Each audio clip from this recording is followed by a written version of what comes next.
Good morning मेरे प्यारे बच्चों, मेरे प्यारे रसगुल्लो। कैसे हैं आप लोग? आशा करता हूँ आप लोग बहुत अच्छे होंगे। तो मेरे प्यारे बच्चों, हम पुनः पहुँच चुके हैं केमिस्ट्री के एक न्यू क्वेश्चन के साथ। तो मेरे प्यारे बच्चों, जो हमारा क्वेश्चन है कि मोल प्रभाज किसे कहते हैं, इसी क्वेश्चन को एक और रूप से पूछ लिया जाता है कि विलेय का मूल अंश, विलेय का मूल अंश किसे कहते हैं, या मूल अंश किसे कहते हैं समझाइए, या मूल प्रभाज किसे कहते हैं समझाइए। मेरे पे बच्चों, आशा करता हूँ आप लोग को ये क्वेश्चन समझ में आ गया होगा।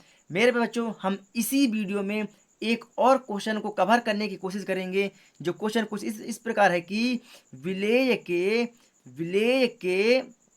मूल भिन्न, विलेय के मूल भिन्न को समझाइए, या मूल भिन्न को परिभाषित कीजिए। मूल भिन्न को परिभाषित परिभाषित परिभाषित कीजिए, परिभाषित कीजिए। थोड़ा सा वीडियो ब्लर हो रहा है बच्चों, चलिए कोई दिक्कत नहीं। ये रहा हमारा क्वेश्चन। तो मेरे बच्चों, यहाँ पर हम इस वीडियो में दो क्वेश्चन को सॉल्व करेंगे।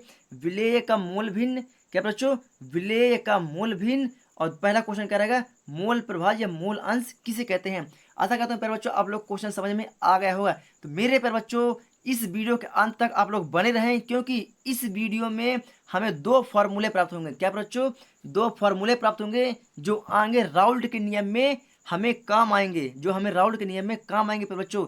तो प्यारे बच्चों, अगर आप लोगों ने वीडियो को जरा सा भी स्किप किया तो आप लोग को समझ में नहीं आएगा। चलिए प्यारे बच्चों, अब हम बात करते हैं मोल प्रभाज किसकी, प्यारे बच्चों, मोल प्रभाज की बात करते हैं। तो प्यारे बच्चों, मोल प्रभाज की बात है तो इसकी परिभाषा कुछ इस प्रकार होगी कि किसी विलयन में उपस्थित, क्या प्यारे बच्चों, किसी विलयन में उपस्थित विलेय का द्रव्यमान, किसका, विलेय का द्रव्यमान। पहले तो प्यारे बच्चों हम समझ लेते हैं विलयन। तो प्यारे बच्चों, जो विलयन होता है हमारा, विलयन दो पदार्थों से मिलकर बना होता है। पहला तो होता है हमारा क्या, पहला हो गया हमारा विलायक, जिसकी मात्रा हो गई क्या बच्चों, अधिक। और दूसरा होता है हमारा क्या बच्चों, विलेय, जिसकी मात्रा हो गई कम। आशा करता हूँ बच्चों आप लोग को ये चीज समझ में आ गया होगा। चलिए बच्चों, तो अब हम बात करते हैं मोल प्रभाज की। तो किसी विलयन में उपस्थित विलेय का द्रव्यमान, किसका, विलेय का द्रव्यमान। पहले बच्चों हम विलेय का द्रव्यमान मतलब पहले हम विलेय का भार लिख लेंगे। द्रव्यमान मतलब क्या होता है, भार। तो पहले हम विलेय का भार लिखेंगे। तो किसी विलयन में उपस्थित विलेय का द्रव्यमान, किसका, विलेय का द्रव्यमान। और और इस विलयन में उपस्थित कुल द्रव्यमान। फिर बच्चों, अब कुल द्रव्यमान की बात कर रहा है तो उसमें विलेय और विलायक मतलब दोनों का भार एक साथ लिखना है। तो मान लेते हैं बच्चों, विलेय का भार हो गया हमारा क्या, n, और विलायक का भार हो गया हमारा n2। तो कैसे ये बनेगा प्यारे बच्चों, परिभाषा कुछ इस प्रकार से बनेगी कि किसी विलयन में उपस्थित विलेय का द्रव्यमान, किसी विलयन में उपस्थित विलेय का द्रव्यमान n1 है, n1। और इस विलयन का, और पुनः इस विलयन में उपस्थित कुल द्रव्यमान। बच्चों, इस विलयन में उपस्थित क्या, कुल द्रव्यमान, या विलेय का कुल द्रव्यमान। कुल द्रव्यमान मतलब क्या, विलेय का द्रव्यमान n1 प्लस विलायक का द्रव्यमान n2। तो हो गया पर बच्चों हमारा कुल द्रव्यमान, होगा कि नहीं हुआ, कि किसी विलयन में उपस्थित विलेय का द्रव्यमान n1 और उस विलयन का कुल द्रव्यमान मतलब कि पूरे का द्रव्यमान, मतलब विलेय और विलायक दोनों का द्रव्यमान, मतलब एक साथ।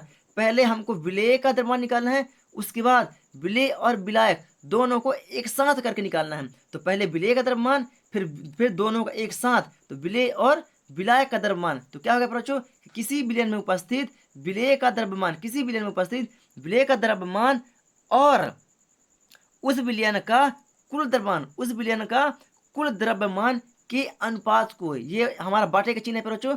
तो उस विलयन का कुल द्रव्यमान के अनुपात को क्या बोलते हैं बच्चों, हम विलेय का मोल प्रभाज, क्या बोलते हैं बच्चों, मोल प्रभाज या मोल अंश। क्या बच्चों, मोल प्रभाज या मोल अंश। आशा करते हो प्यारे बच्चों आप लोग को ये चीज समझ में आ गया होगा।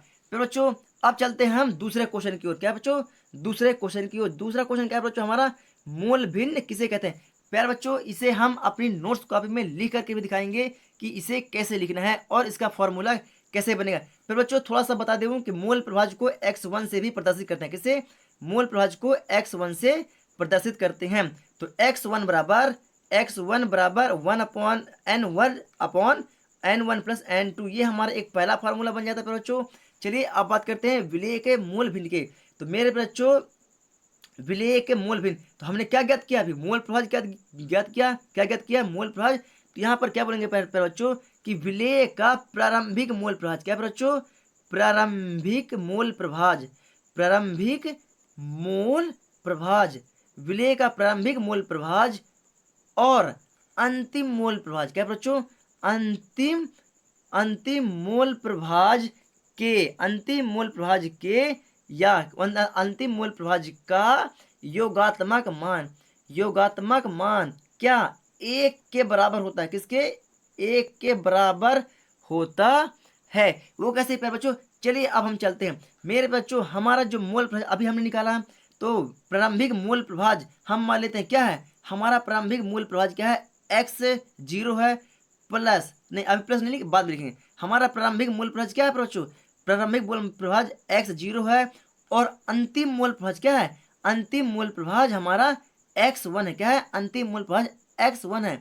तो प्रारंभिक मोल प्रभाज और अंतिम मोल प्रभाज का योगात्मक मतलब क्या होता है बच्चों, जोड़, क्या होता है, जोड़। तो प्रारंभिक मोल प्रभाज और अंतिम मोल प्रभाज का योगात्मक मान क्या होता है, 1 के बराबर होता है, किसके, 1 के बराबर होता है। ये हो गया बच्चों हमारा 1 के बराबर होता है। यही हमारा क्या कहलाता है पर बच्चों, विलेय का मोल भिन्न, विलेय का मोल भिन्न। आशा करता हूँ प्यारे बच्चों आप लोग को ये भी चीज समझ में आ गया होगा कि प्रारंभिक मोल प्रभाज और अंतिम मोल प्रभाज का योगात्मक मान 1 के बराबर होता है, उसे हम विलेय का मोल भिन्न कहते हैं। ये एक फार्मूला और बन गया कि प्रारंभिक मोल प्रभाज और अंतिम मोल प्रभाज का योगात्मक मान 1 के क्या होता है, 1 के बराबर होता है, क्या होता है, 1 के बराबर होता है। इसी को हम बोलते हैं विलेय का मोल प्रभाज, क्या बोलते हैं, विलेय का मोल प्रभाज। आशा करता हूँ प्यारे बच्चों आप लोग को ये भी चीज समझ में आ गया होगा। तो चलिए प्यारे बच्चों अब हम चलते हैं इसे अपनी नोट्स कॉपी में कैसे लिखना है। तो प्यारे बच्चों आप लोग भी अपनी नोट्स कॉपी खोल करके बैठ जाइएगा और इसे पुनः सिस्टमैटिक जमा करके लिख लीजिएगा। चलिए प्यारे बच्चों हम पहुंच चुके हैं अपनी नोट्स कॉपी में। तो प्यारे बच्चों का मैंने यही बताया है कि मोल प्रभाज किसे कहते हैं। तो मोल प्रभाज बराबर किसी विलयन में उपस्थित विलेय का द्रव्यमान n1 और उस विलयन का कुल द्रव्यमान मतलब कि n1 प्लस n2, कुल द्रव्यमान के अनुपात, बाटे का चिन्ह मतलब अनुपात को क्या बोलते हैं, मोल प्रभाज कहते हैं। इसे x1 से प्रदर्शित करते हैं। तो x1 बराबर n1 upon n1 plus n2। ये प्यारे बच्चों हमारा मिल गया क्या, पहला फॉर्मूला। प्यारे बच्चों ये फॉर्मूला भी राउल्ट के नियम में उपयोग होगा, तो आप लोग इसे ध्यान में रखेंगे। चलिए प्यारे बच्चों इसे आप लोग लिख लीजिएगा। अब मैं विलेय के मोल भिन्न को परिभाषित करता हूँ, विलेय के मोल भिन्न को परिभाषित करता हूँ। प्यारे बच्चों आप लोग वीडियो को रोक के मोल भिन्न को भी लिख लीजिएगा। तो प्यारे बच्चों क्या मैं यही बताया हूँ कि विलेय का मोल भिन्न बराबर प्रारंभिक मोल प्रभाज और अंतिम मोल प्रभाज का योगात्मक मान 1 के बराबर होता है। क्या बच्चों, 1 के बराबर होता है, मतलब प्रारंभिक मोल प्रभाज और अंतिम मोल प्रभाज का योगात्मक मान 1 के बराबर होता है, जिसे हम विलेय का मोल भिन्न कहते हैं। ये हो गया बच्चों हमारा फार्मूला कि प्रारंभिक मोल प्रभाज x0 और अंतिम मोल प्रभाज x1 क्या दोनों का योगात्मक मान मतलब जोड़ 1 के बराबर होता है। प्यारे बच्चों आशा करता हूँ आप लोग को विलेय का मोल भिन्न भी समझ में आ गया होगा।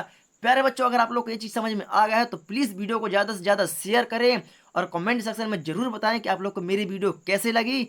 और वीडियो अगर पसंद आई हो तो वीडियो को लाइक करें और अगर आप मेरे चैनल पर नए हैं तो चैनल को सब्सक्राइब करके बेल आइकन को जरूर दबाएं ताकि आने वाली हर एक वीडियो की नोटिफिकेशन आप लोग को मिलती रहे। चलिए प्यारे बच्चों अब हम चलेंगे नेक्स्ट वीडियो की ओर। उसके लिए पहले हम आप लोग को क्या बोलते हैं, जय हिंद।